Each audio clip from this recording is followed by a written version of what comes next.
Hello there, Solo here, and today we're going to be talking about one of my favorite things in Destiny, and that is, of course, PvP. Now, recently, I hit Legend rank for the second time, but what makes this so special is that this is the season I've actually done it completely solo. No fire teams, no LFG, just me, the survival freelance mode, and a little bit of RNG, cause if you do comp Crucible solo, you're gonna need it. Now, this was something that I have been trying to do way back when, since the first pinnacle weapon was introduced in the game, which if you didn't know was actually Redrix's Claymore, and from that time on, I've been grinding my ass off to get to Legend. And although I technically hit Legend last season, this was the season that I actually did it, which I feel is proof to anyone out there that if you know your way around a controller, and if I can get to Legend, you can too. And honestly, that's why I'm here today, because I want to share a couple of tips that I had to keep reminding myself of in order to get myself from 0 all the way to 5,500. So let's hop right into them. The first tip that I have for you all is to master the art of adaptation. And by this, I mean that sometimes you have to set your feelings about certain weapon types aside and use what's best not only for the maps, but for your opponent's playstyles and maybe even your own teammates' playstyles as well. So, for example, I hate shotguns. I have never liked them, and quite honestly, I never will. But if you put me in a close range map with a whole bunch of rushing enemies, you can guarantee that I will either be putting on a shotgun or even a fusion rifle quicker than the Crucible's loading screen. Because really, that loading screen takes forever. Bungie, please fix pronto. Next tip I have follows nicely with the first tip, and that is simply to lock your loadout. And honestly, this was something that was the hardest for me to learn, but once I did, I was actually able to get out of Mythic 2, which for those of you who know your Crucible ranks, that is the second to last rank before you actually hit Legend. So really understanding the importance of locking my loadout actually helped me get to Legend. Now, I do understand and I do get it. You load up into a match and you have your favorite loadout on and the match starts and within 10 seconds, you're sniped in the head. So now you're thinking, oh, okay, we're sniping now. So you switch to a sniper. And then 30 seconds later, you're about to get a nice headshot and bam! Someone jumped way too high in the air and hit you with the shotgun. So now you're pissed and you switch to your fusion rifle with backup plan only to get downed by a sidearm before the fusion rifle can actually go off. Now, if that sounds anything like the way you currently play, you've got to stop doing that. And trust me, I know it's hard. Hell, I still do it from time to time. But the fact of the matter is that you're not giving yourself the proper time to learn from those engagements and those losses. And that's what the Crucible really is about at the end of the day. It's about achieving greatness through weapon mastery. So from this moment on, make a promise to yourself that you're going to stick it out with the loadout you came into the match with. That is, unless you came straight from a strike and you actually went into a Crucible match with your PvE loadout. Then and only then is it okay to start switching up your loadout in the middle of a match. So our next two tips are going to focus on the mindset, because whether we all like it or not, PvP is just as much skill as it is a mental game.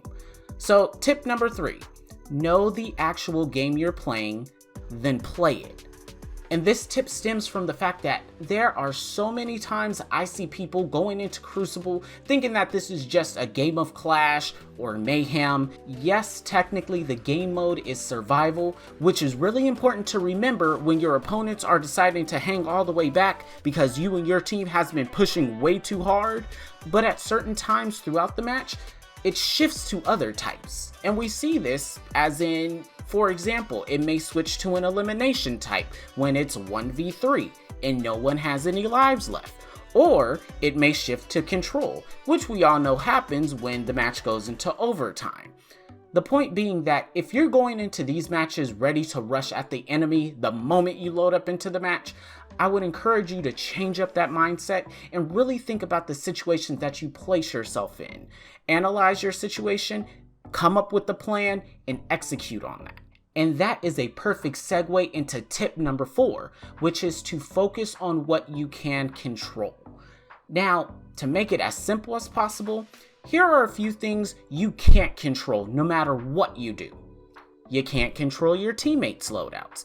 You can't control where your teammates are going.